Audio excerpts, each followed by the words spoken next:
Are you caregiving for someone who can no longer take care of themselves? Are you overwhelmed? This is Caregiver Solutions Info with Marcia Teal. Marcia will be hosting an hour of true stories and information, tips and updates of the latest research and necessary information in the caregiving field, focusing on you, the family caregiver. An Alzheimer's disease and dementia care expert, Marcia has 15 years of hands-on experience at Arden Courts, a leader in assisted living dementia communities here in the U.S. Marcia covers everything you need to know as a family caregiver, especially if you care for a loved one with Alzheimer's disease or other related dementia or chronic illness. If you have a friend or relative that is also a family caregiver, call them now. They won't want to miss a minute. And let them know they can watch on CareGiverSolutions.info. And they can listen on WNN 1470 AM in South Florida or nationally on the iHeartRadio app. Now, sit back, relax, and learn from our host, Marcia Teal, as she brings information to you that may just be the caregiving solution you need. Welcome, everyone, and thank you for joining us for Caregiver Solutions Info Show. I'm so happy that you're here. I'm actually joining you off-site, and this is a new experience because of the wonders of technology.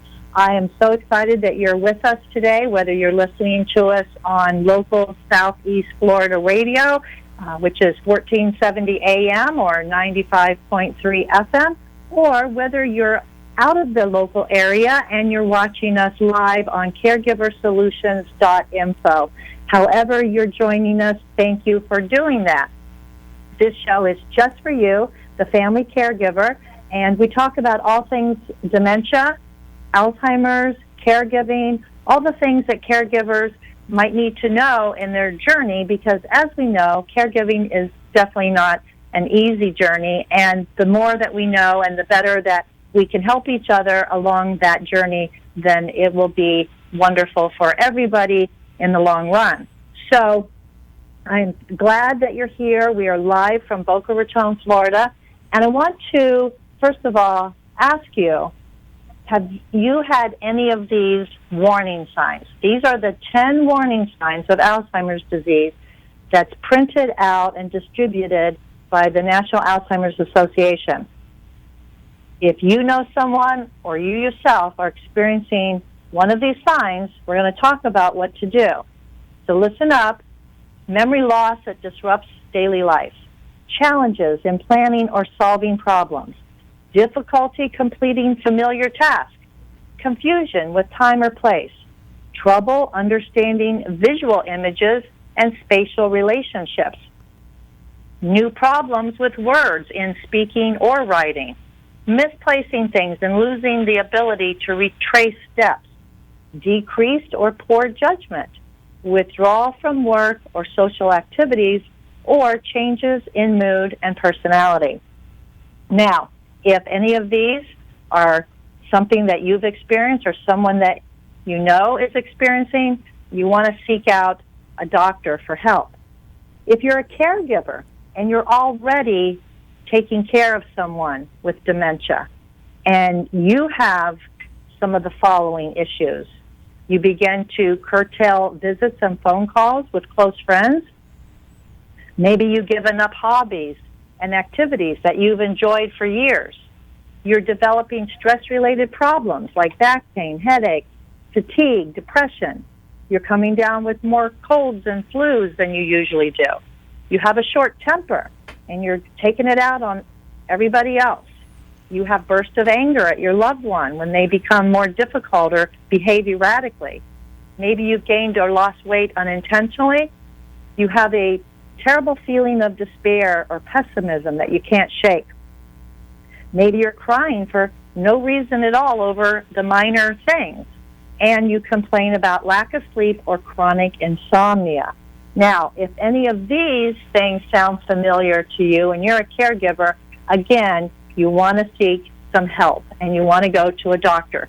Well, this show is just for you and anybody else that's listening that may be experiencing these things themselves or with someone they know, because we are here to give great advice and to ask questions that you would ask if you were in front of our specialist.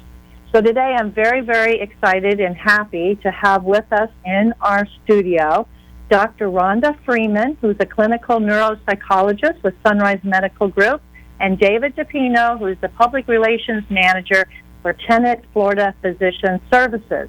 Hello there. How are you? Great, thank you. How are you?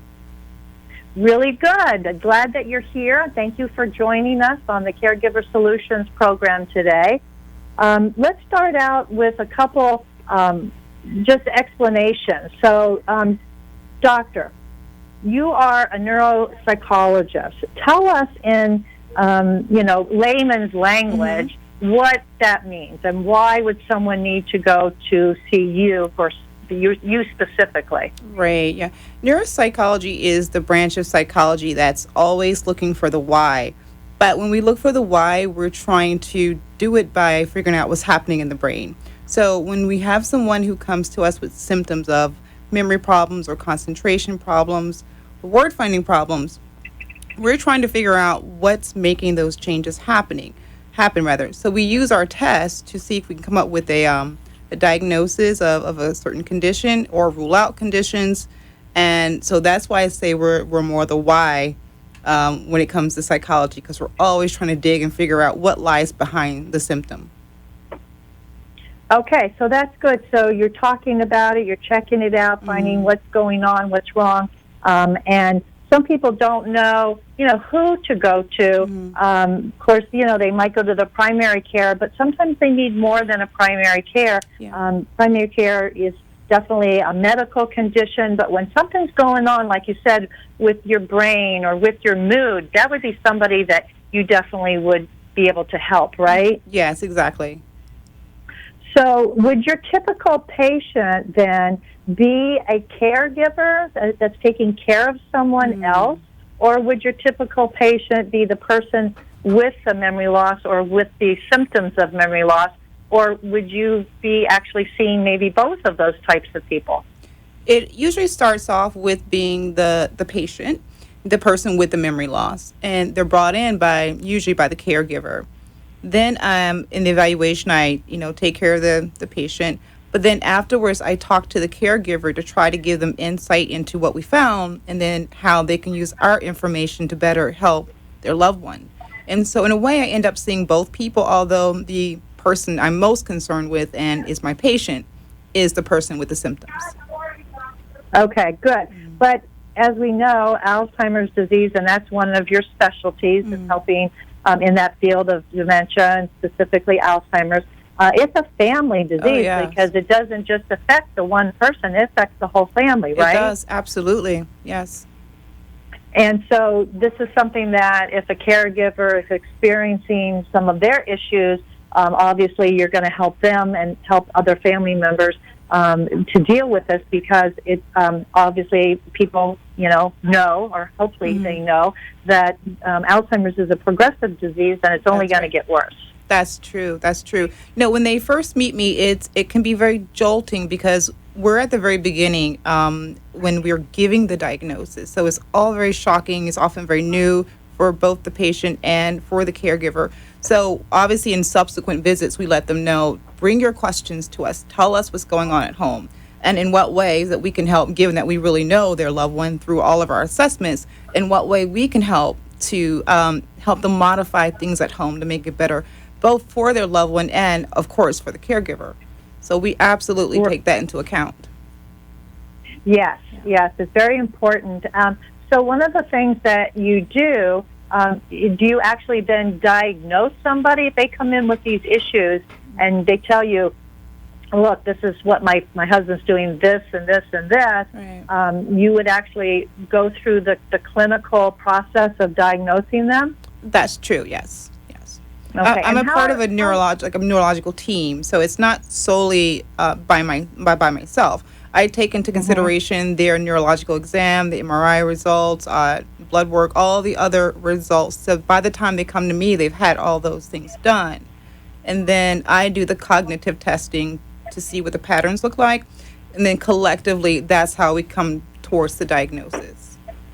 Okay. Yeah. So if a person was experiencing these, and perhaps maybe they went to their primary care physician, their MD that was an internist, for instance, and they were having some of these issues, would it be maybe the internist that would refer them on for further testing? Exactly, yes. Okay, That's so how if it the usually goes. internist said go for further testing, at that point, would they see a neurologist? Usually, yes. With our group, that's usually how it goes. It comes first to our neurologist, who performs the full neuro exam, which includes, the various things I talked about, the neuroimaging, blood work, etc. Then they pull me into it so that we can see how the brain is actually functioning. Because with us, we're trying to determine if this is just simply normal aging, if this is a pseudo dementia, do we have mild cognitive impairment, or do we have a dementia? And so those all look very, very different, of course. But when we're talking about mild symptoms, it can be hard to discriminate just by talking to the person. So that's why I get pulled in. Okay, so would you say that might be a good idea if a spouse is noticing some changes, in their spouse with some of these warning signs? Would you say it'd be a good idea to maybe keep a log or keep track of things that are happening and when they happen and why they happen? Would that be useful information for someone like you when you follow up with them? Oh that would be incredibly valuable. Very valuable. Okay.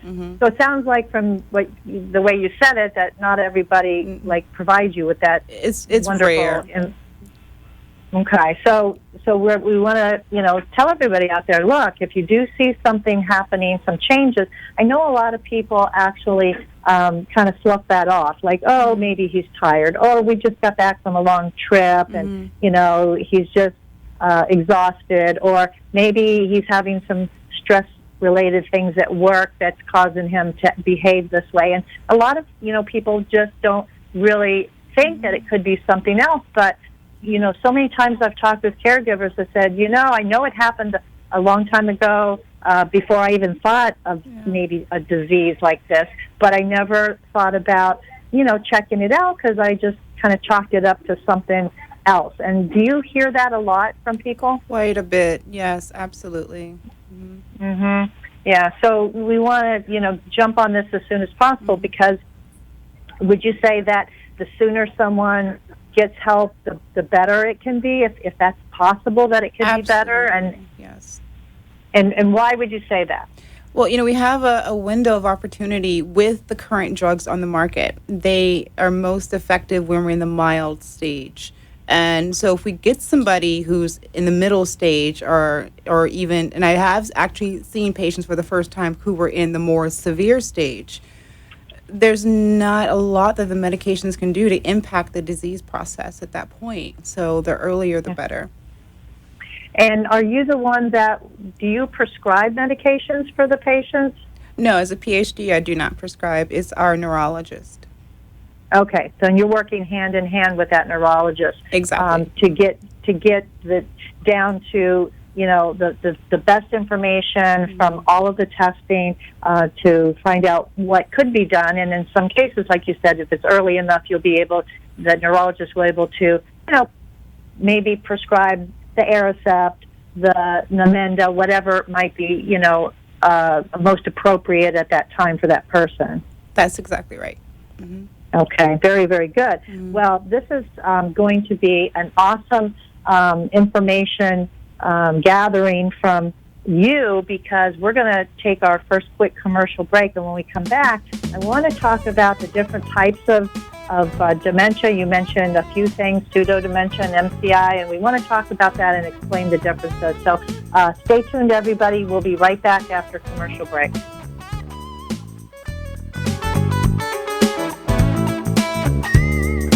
Arden Courts is not just a place to live, it's a place to call home. Residential living combined with quality caregiving. This is the philosophy behind Arden Courts. Communities created exclusively for individuals with Alzheimer's disease and related dementia who would benefit from a safe and structured environment. For additional information about any of the unique services Arden Courts provides, call 888-478-2828 888-2410 to locate a community nearest you. Inquire about our educational seminars, resource library, or support groups, or simply feel free to ask questions you may have about Alzheimer's and related dementias. At Arden Courts, we know, we understand, and we can help because memory care is all we do.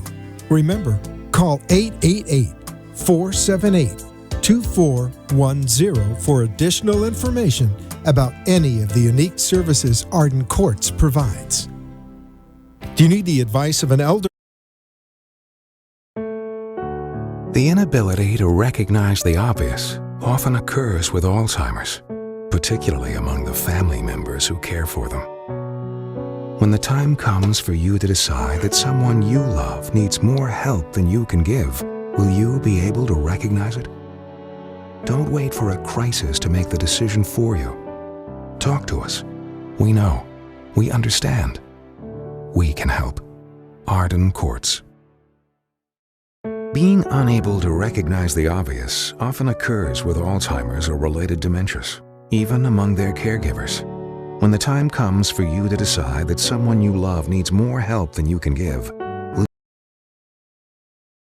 Call into the show at 888-565-1470 and talk with Marcia. Now, back to Caregiver Solutions. All righty, we are back, and in the studio we have Dr. Rhonda Freeman, and we also have David DePino. Hi, Marcia. David is the public. Hi, David. I didn't want to leave you out over there. I know you've been waiting patiently there in the wings. And first of all, I want to thank you so much for bringing Dr. Rhonda Freeman to the show. As a clinical neuropsychologist, she's going to be so valuable for our listeners to learn more about dementia. But I wanted to ask you, as a public relations manager, you for Tenet Florida Physician Services, you represent lots of professionals, lots of doctors through Tenet Florida Physician Services. And why do you, feel that you bring the doctors to the forefront and showcase them? I mean, obviously it's important, but, do you do that with a lot of your physicians?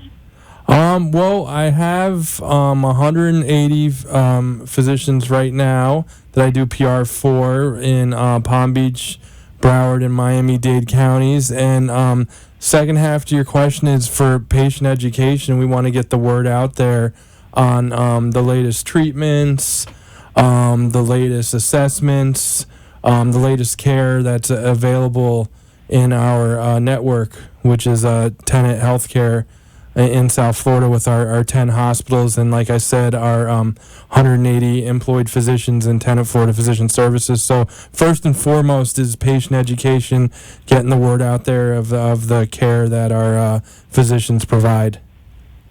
Well, that is so important because, as time goes on, the doctors are they're starting their practices, and they deserve to be showcased when they go through all of their training. And, as time goes on, we learn more and more, hopefully, about the disease process like Alzheimer's and dementia and what can be done. And we want the newest, the latest, the greatest out there. I think that's wonderful that, you're showcasing these physicians that can help people and educating people about what can be done and who can do it for you and what their credentials are. And I want to thank you for doing that and being here today and joining Dr. Freeman, because education is what it's all about. And, again, this is why this show actually exists, because it's education for caregivers.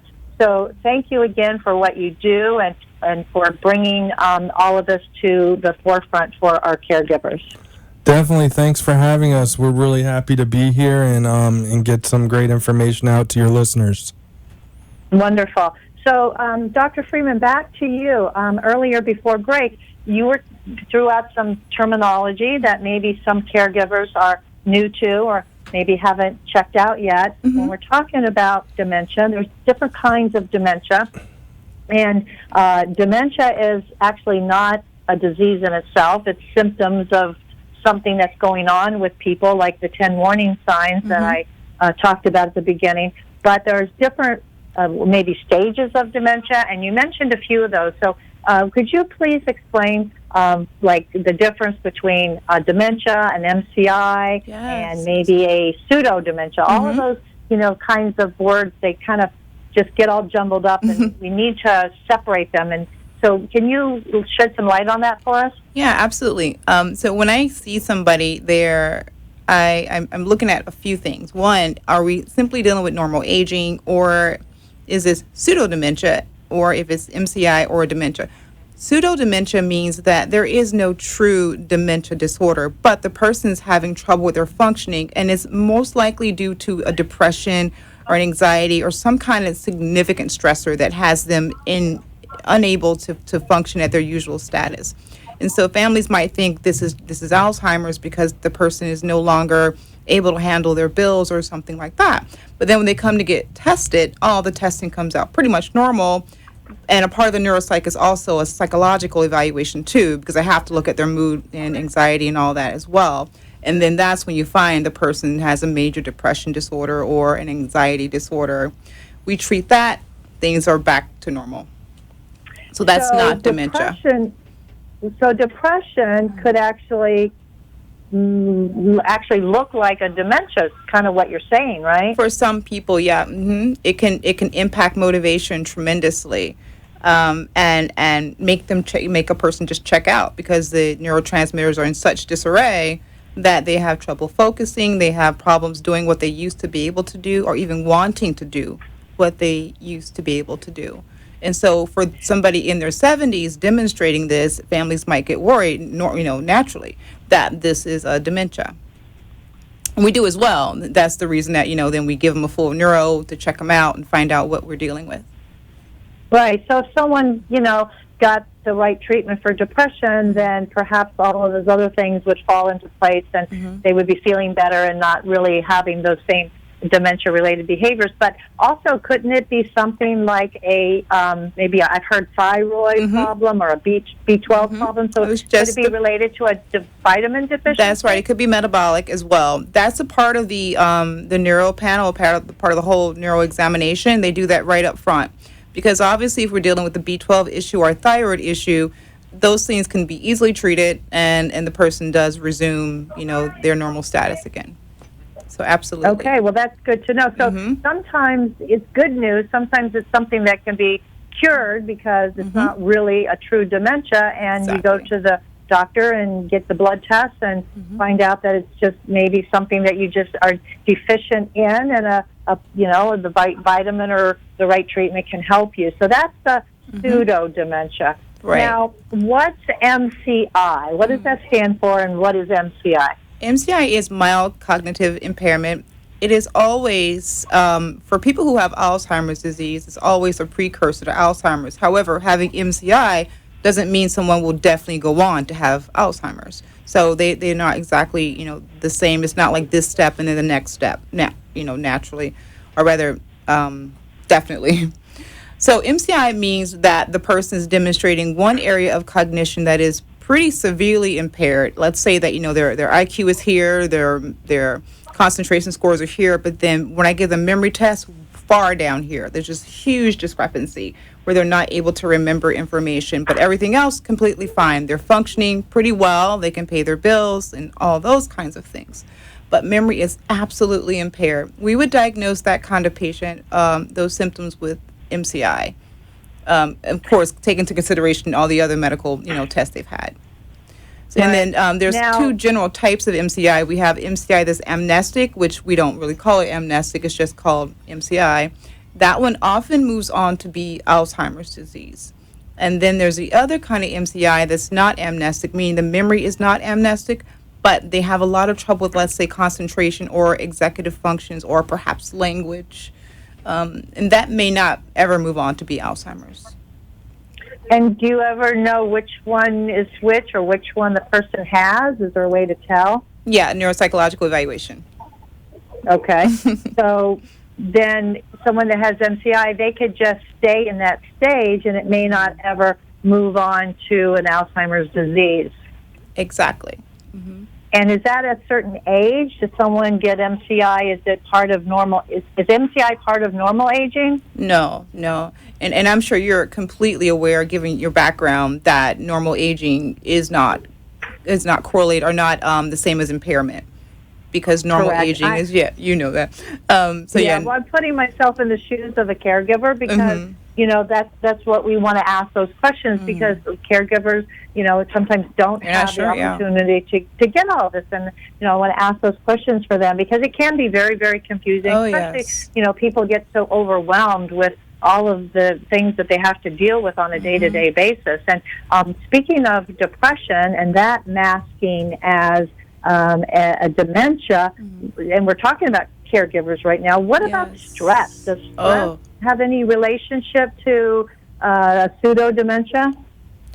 A person can, their stress state can actually impact brain functions in such a way that they usually have concentration problems, focusing problems, executive function problems, meaning problems organizing, motivation, those kinds of things. And that may present as dementia. I kind of put that under the realm of anxiety, and so that's something that we check out too.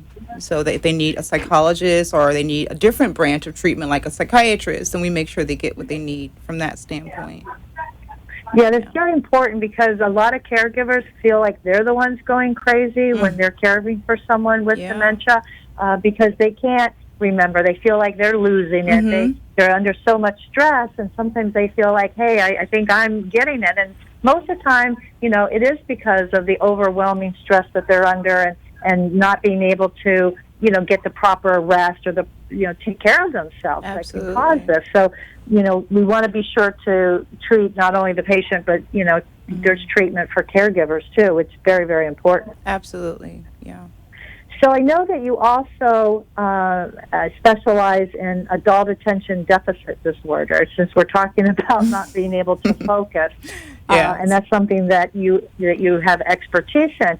But what happens if someone, or can someone be actually diagnosed with adult attention deficit disorder, and then later on, can they actually be also diagnosed with Alzheimer's? And if so, how terrible is that? That can happen. I have seen that before. And it's obviously it's very sad because the person has some struggles cognitively. I don't think it's correlated where one has, caused the other or made the person more prone to having Alzheimer's later. But yes, it can happen. And that's what we would call a dual diagnosis, right? Yes.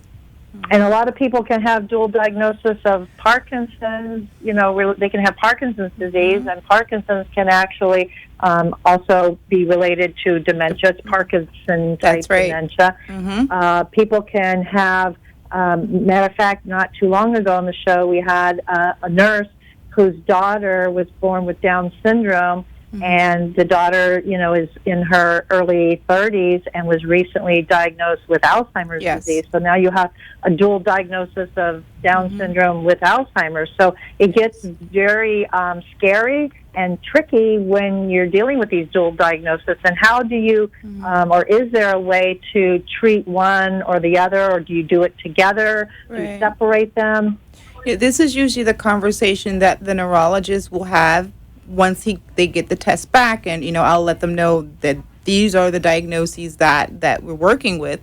The Alzheimer's diagnosis will most likely out-trump the ADHD diagnosis, and so they'll treat that usually before they treat the other diagnosis and give stimulant medication. It depends. It's a case-by-case type of situation. They obviously are the ones choosing the meds.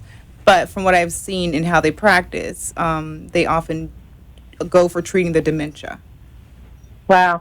So it can be very complicated. Yes.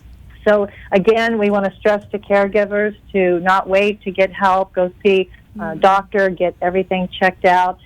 This is just so good, such good information that you're giving. And, again, we push people to not wait, to take action. Even when you think that maybe it's something else, I think most people would be okay with having someone checked out and having it come out to be really nothing, as opposed to not being checked out and then having it go too long before you can really intervene. Absolutely. I've seen the relief Yeah. when we tell them that everything's okay. And the burden you can see physically being relieved, released from them, because they also let us know, I wasn't going to come in, and I'm glad I did. So they shouldn't feel embarrassed. Oh, if no. It turns out to be nothing, right? No, that Yeah. would be We wanna- wonderful. And then on top of it, they have a whole panel of baseline neurological tests on them, so that, let's say, in 5 or 6 years, if anything has changed, we have the best comparison point, which we can compare them to them at another place in time. So it's only beneficial. Very good. And we want to talk a little bit more about that. I'm glad that you brought that up. It's a good segue to my next question, but going to wait for a minute until we go to a commercial break. So stay with us, and we'll be right back with more Caregiver Solutions info show for you.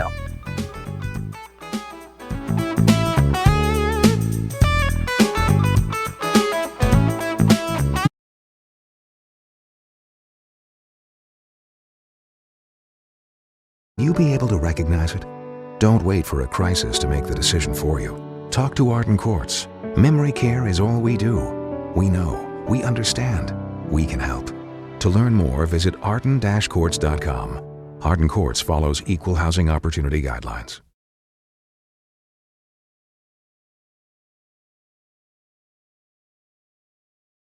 Feelings of depression, isolation, and frustration are common among persons living with Alzheimer's or related dementias. It's common among those who care for them, too. It takes a lot of patience and courage. It also takes knowing when you can no longer do it alone. At Arden Courts, memory care is all we do. Talk to us. We know, we understand, we can help. Don't let guilt keep you from making the right decision. Visit arden-courts.com. Arden Courts follows equal housing opportunity guidelines.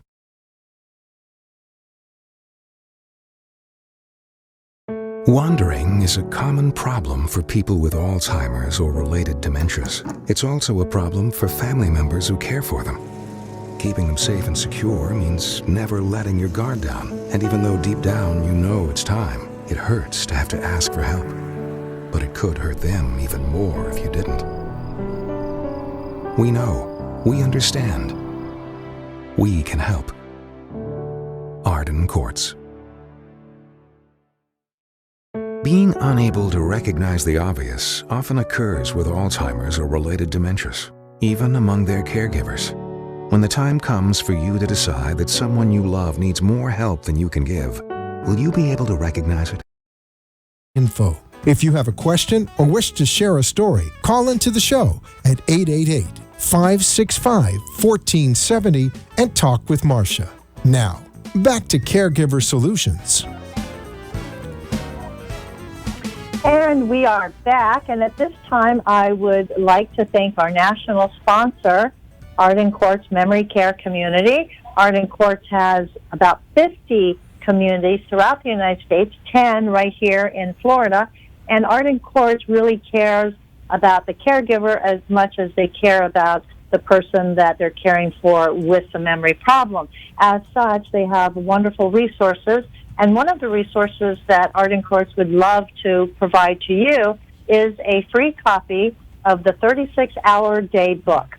This book has been around for at least 5 editions with updated information. It's written by Dr. Peter Rabins and Nancy Mace, and it's a go-to book for caregivers. You can use it like an encyclopedia.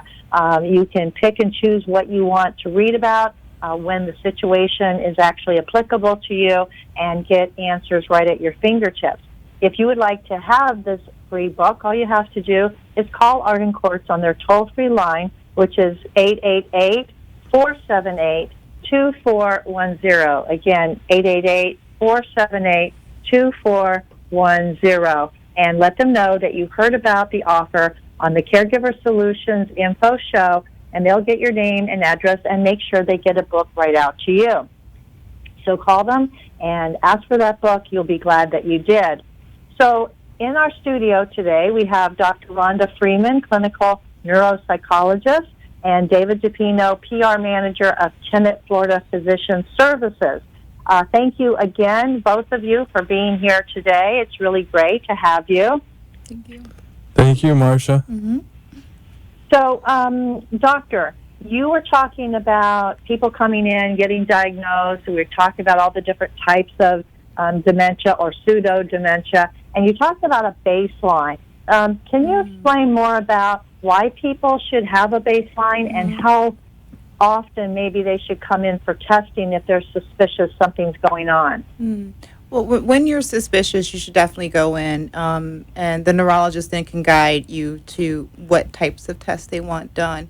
But for those individuals who are fortunate enough to go through all the testing and it all comes out fine and there is no dementia and no cognitive disorder, for those individuals, obviously the records are kept, and that is a baseline. And so if they come back in 5 years and they are noticing symptoms, we're comparing them to themselves, whereas when there's no baseline, we're comparing them to a large normative sample, and which is a little different. And it's better when you're compared to yourself when you're in a healthier state.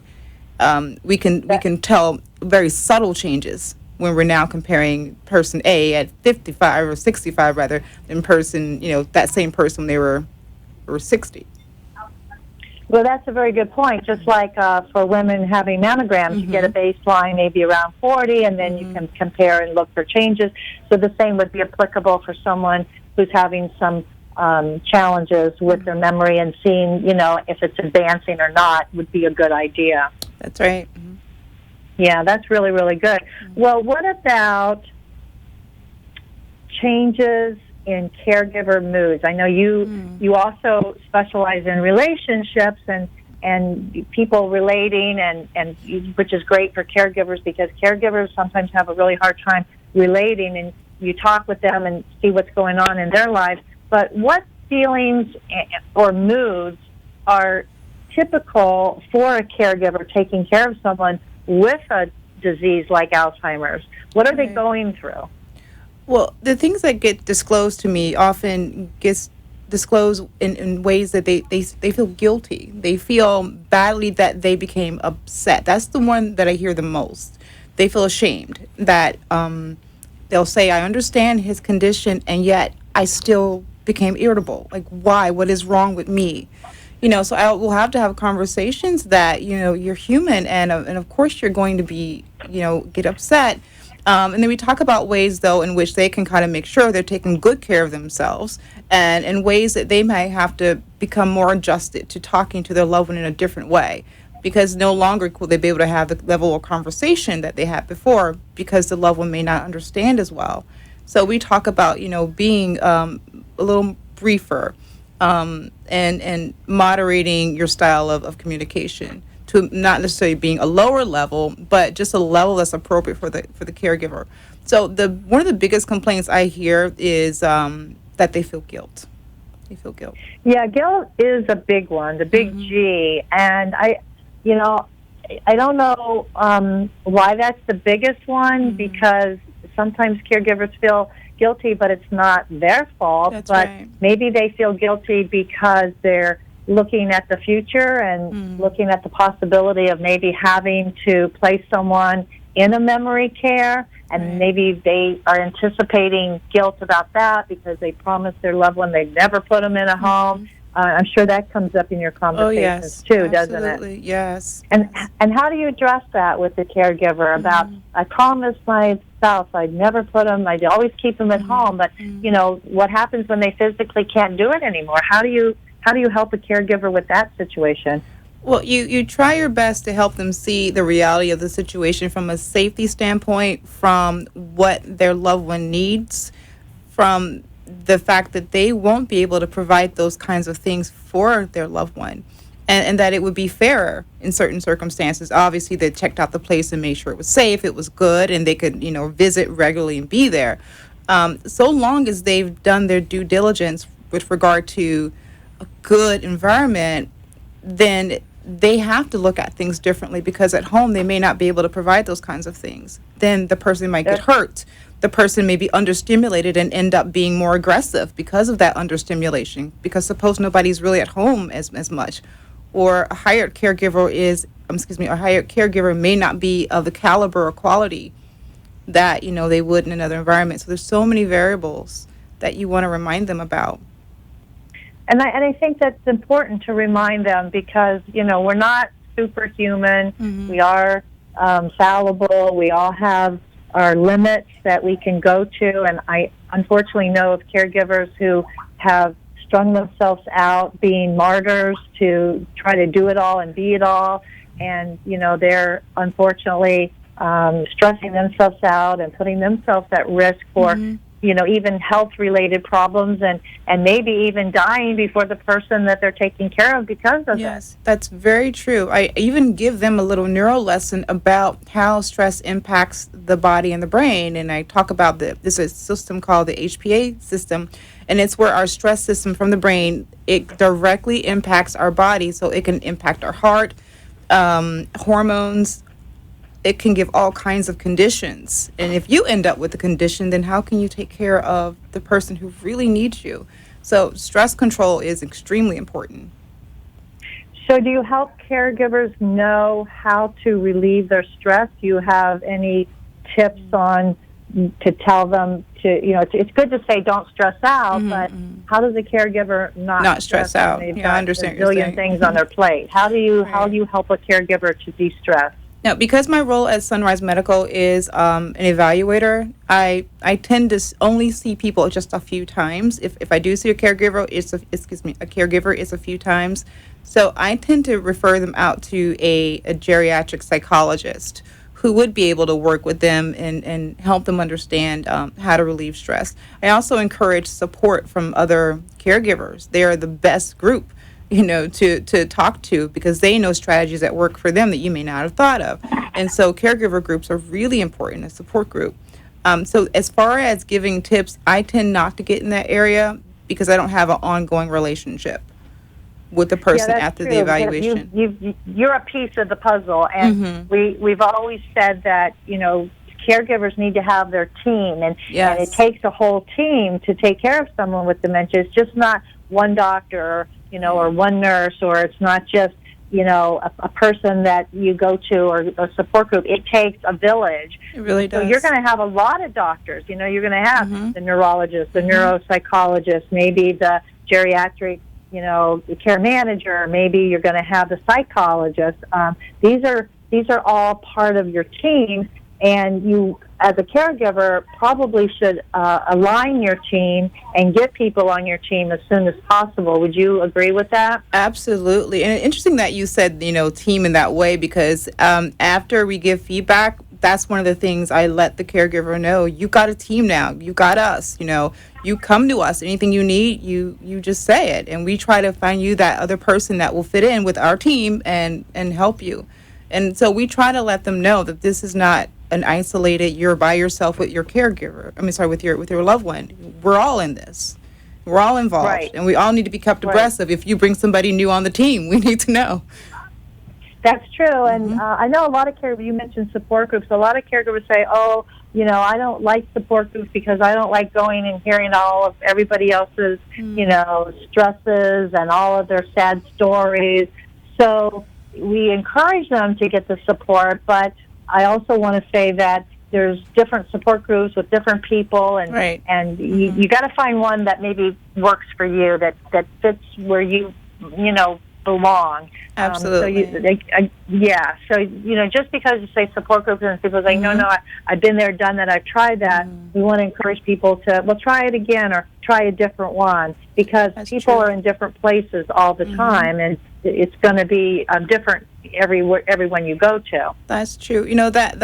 That's incredibly great advice, because our brain is one of the only organs that is affected by what happens in our environment in a split second. So let's say somebody's in that support group and releasing some very, very sad information. It immediately puts your mood in a very negative place, and it gives you this burden, and that's your brain chemically reacting to what it hears. So, and it's always scanning the environment to pick up on people's moods and words and all of that, and it's translating it into your chemistry. So if you walk out of that support group and you feel terrible, well, naturally a caregiver is not going to want to go to support groups. So you're right. You have to find that right one that will be, for you. Yeah, good advice. So we're going to take our last commercial break, and when we come back, we're going to hear more from Dr. Rhonda Freeman and from David DePino of Tenet Florida Physician Services. So stay with us. We'll be right back.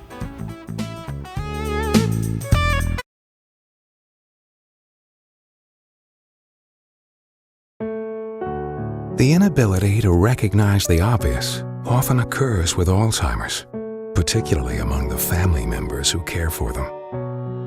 When the time comes for you to decide that someone you love needs more help than you can give, will you be able to recognize it? Don't wait for a crisis to make the decision for you. Talk to us. We know. We understand. We can help. Arden Courts. Wandering is a common problem for people with Alzheimer's or related dementias. It's also a problem for family members who care for them. Keeping them safe and secure means never letting your guard down. And even though deep down you know it's time, it hurts to have to ask for help. But it could hurt them even more if you didn't. We know. We understand. We can help. Arden Courts. Somewhere at the corner of bewildered and confused is a lost mother, a father, a sibling, a grandparent. Wandering is a common symptom of Alzheimer's or related dementias and can often make those who care for a loved one feel just as lost. If you're looking for a place that's safe and secure, look to Arden Courts. Memory care is all we do. We know, we understand, we can help. To learn more, visit arden-courts.com. Arden Courts follows equal housing opportunity guidelines. Feelings of depression, isolation, and frustration are common among persons living with Alzheimer's or related dementias. It's common among Alzheimer's disease and dementia care expert on CareGiverSolutions.info. If you have a question or wish to share a story, call into the show at 888-565-1470 and talk with Marcia. Now, back to Caregiver Solutions. She left? All right, we are back with our special guest today, Dr. Rhonda Freeman, clinical neuropsychologist, and David DePino, PR manager of Tenet Florida Physician Services. And we're talking about dementia, Alzheimer's, depression, clinical testing, caregivers, all kinds of things today, which is all related and things that caregivers and others would need to know if they suspect a problem. David, again, thank you for bringing Dr. Freeman to us. If someone's listening to us right now and they're thinking, gee, I might need to check out some of this information that Dr. Freeman is sharing, what would be their first thing to do? Is Sunrise Medical Group, can someone just go ahead and call for help, or how would they contact Dr. Freeman? Definitely. Her number is 954-981-3850. That's 954-981-3850. Or you can visit her website on sunrisepractices.com is Sunrise Medical Group, which we mentioned before, or Dr. Freeman's website, which is absolutely terrific. It's RhondaFreemanPhD.com. So spells Rhonda RHONDA and then Freeman FREEMAN PhD.com. That is a great website. I've been all over it today. It's really, you did a really great job with that. Thank you.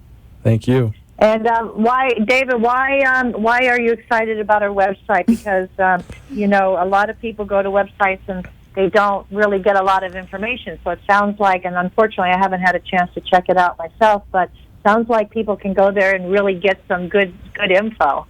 Definitely. Well, the design is absolutely delightful, but I like Dr. Freeman has videos on there, a whole bunch of videos on a whole bunch of different topics. She has her blog on there. So it's not just the information in the office. There's a lot of education on there. Like what I said was started out with patient education. There's a way to contact her, and you can even request an appointment on her website. That's good. That's very good. So, Dr. Freeman, you are very accessible, it sounds like. Definitely. And I want to ask you a question because, I'm very curious a lot of times why people go into the field that they enter. So could you share with us why neuropsychology? What piqued your interest with that? I thought I wanted to be a therapist, and I took a year off after I got my bachelor's degree, and I thought if I want to be a therapist, I want to just dive into it and see what it's like, but I couldn't with a bachelor's degree. So I went and worked in a psych hospital for a year. It was very difficult, very difficult. And I decided that I went to understand why they were behaving the way they were behaving. And I just started learning more about the brain. And then there was a program, neuropsych, and that was it. That was it. So everybody has a reason why they do what they do. Yeah. And I love to ask the stories. Sometimes there's, a connection with family or something that happened to you that was your aha moment. And for you, obviously, it was like you like the brain. You like learning about the brain. And we're so glad that you did do that because you are a delight to talk to. And I know that you help a lot of people. And this is great to be educating people. And I think that's what it's all about. So what other things in our last few minutes together, Dr. Freeman, would you have as suggestions for any caregivers or with people that are, contemplating maybe checking out if there's something wrong? What tips that you would give them? I know the one that we talked about is don't wait, right? Definitely don't wait. Yeah, I agree with that one. But additional ones with regard to seeking out neurological care. I think a lot of people, there's a stigma attached to it, isn't there? Like maybe a little bit like psychiatry, like I don't need a psych person, and is a little stigma attached to that maybe? And with regard to my title, with regard to my title, not so much the neurologist, but I'll say I hear this about 60% of the time for a patient who might have Alzheimer's or MCI, they will immediately tell me I'm not crazy. Because they do remember that my title has psychology in it. And so they think, one, because they're having such trouble with their thinking, that someone must think that they are mentally ill. And obviously, unfortunately, stigma is attached to mental illness, which is terrible. But they also think that I'm here because my family thinks that I'm mentally ill. And so I have to explain to them the difference between psychology and, neuropsych and all that. Yes, and that's a very good point because it's hard enough to get a person maybe that's showing some signs of memory loss to go see a doctor because a lot of times they're in denial themselves. Yes. And then it's hard to get them to go in, but when they say, I'm not going to go see a psychologist, I'm not going to go see a psychiatrist, it makes it even harder. Yes, it does. It does. Yeah. So, again, this is very good information. Tell us again, David, how people can reach Dr. Freeman. She's with Tenant Florida Physician Services, specifically at the Sunrise Medical Group. Why don't you give her name and her phone number out on her website, again, one more time for everybody. Definitely. She has two offices, one in Sunrise and one in Pembroke Pines. The Sunrise office less than 30 minutes right from this Boca studio, 3540 North Pine Island Road in Sunrise. Again, her website is rhondafreemanphd.com, and the phone number is 954-981-3850. Very good. Dr. Freeman, I have a question. How do you feel about clinical trials? I'm involved in several of them, so I think that they can be so helpful for patients who've been on, for example, drugs like donepezil, and they're not finding that it's helping them very much, and they want something else. But also for the patient who, and we hear this quite a bit, for the patient who wants to help their family, and they want to help others. And so they get involved in our clinical trials because they want to know all that they possibly can, and then they want to do all that they possibly can to progress our knowledge about this condition and help us better treat it. So. Right. So there are clinical trials out there not only for people that are actually been diagnosed with a memory problem, but also for people that haven't been diagnosed because they want to have that control group. So we want to encourage everybody to get out there and try to get in a clinical trial to help find a cure for Alzheimer's. Absolutely. Yeah, I totally agree with that. It's something that, is becoming an epidemic, and we all have to do what we can to try to find the cure. So I want to thank you both for coming on again. It's been a pleasure speaking with you. I want to encourage the listeners to call Arden Courts for their free copy of the 36-hour day book. That number again is 888-478-2410. Call them, get that free book, and pass it on to somebody else if you'd like after you looked at it, or get another copy for them, because sometimes all it takes is just a little piece of information that can make all the difference in the world when you're dealing with a problem. So thank you for joining us today. Tune in next week, same time, same place, for more Caregiver Solutions info. And don't forget, give somebody a hug, because they need it and so do you. So until next time, be well, stay safe, and don't wait to get information and help, because the sooner you do it, the better off everybody will be. So see you next time, everybody. Thanks again, Dr. Freeman. Thank you, David. Thank you. Bye-bye. Bye.